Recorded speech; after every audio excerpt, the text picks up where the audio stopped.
It's been a long wait, Eamon, hasn't it? I mean, there's a 30,000-word report dropping at 9 a.m, then a debate on Monday and probably a vote on Monday. It's all about whether it's a free vote, which MPs might rally to support Boris Johnson. This feels like they're going to flame out, I think, of Boris Johnson's political career.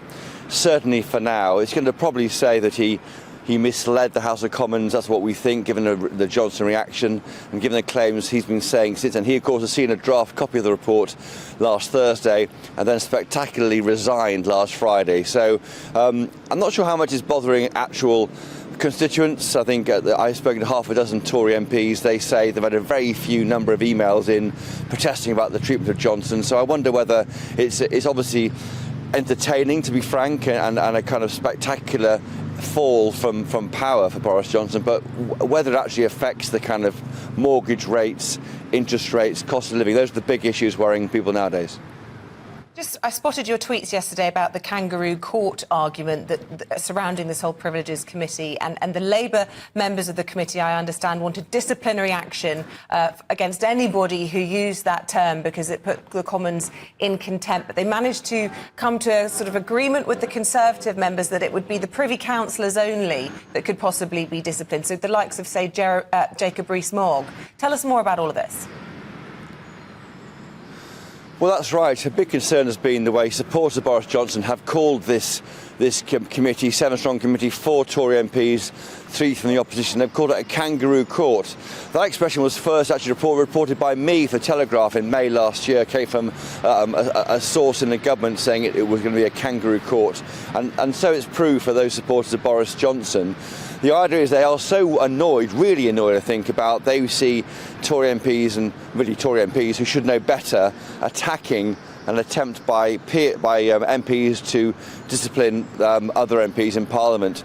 Jacob Rees-Mogg's in the firing line. If you're a Privy Councillor, it means you are basically you've sat in the cabinet. You're a very senior Tory, a very senior MP. You've been given access to state secrets. The idea is that's a different calibre of MP to more junior MPs. So the idea of going after Privy Councillors in this report at 9 o'clock, we think, and we don't know if it kind of got through into the final draft. If it is in there, it could be further drama next week when Johnson, of course, has a vote on him and a discussion about him whether he should be banned from the House of Commons for the rest of this Parliament or whatever it might be. But equally, there might be some attempt to try and censure people like Jacob Rees-Mogg, and that might create martyrs on the backbenches of the Tory party, people who want to back Boris Johnson, then they're told they can't by the powers that be. It's a kind of small version of the kind of Trumpian way politics is carried out nowadays. One more question quickly before we let you go about Nadine Dorries, because she obviously had said she was going to resign on Friday, doesn't appear to have gone through with it. What do you think's going on there?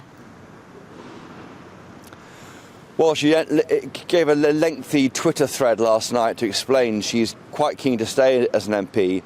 She's done what are called subject access requests, which means you can apply to any institution and ask for mentions of your name. She's hoping to find out what happened to her peerage. Of course, Boris Johnson promised her a peerage in his resignation honours list.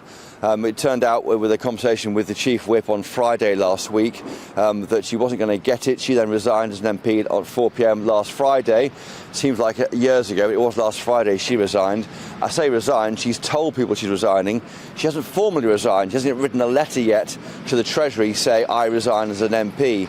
That means she's in a kind of purgatory, I suppose you might describe it. She's waiting to go, and people think she wants to stay as an MP, maybe to use parliamentary privilege to make some claims about people who brought down Boris Johnson. She's writing a book about it, about the alleged plot that saw the end of Johnson. So we'll wait and see. It's not over. I mean, it does feel like it should end soon with by-elections next month, probably the June the 20th, in 2 of the 3 seats at Selby and South Ruislip and Uxbridge. But we're not there yet. I'm sorry about this. We're going to carry on. Finally, Christopher, do you think the Prime Minister has over-egged his immigration message? Do you think that may have backfired a bit on him today or not?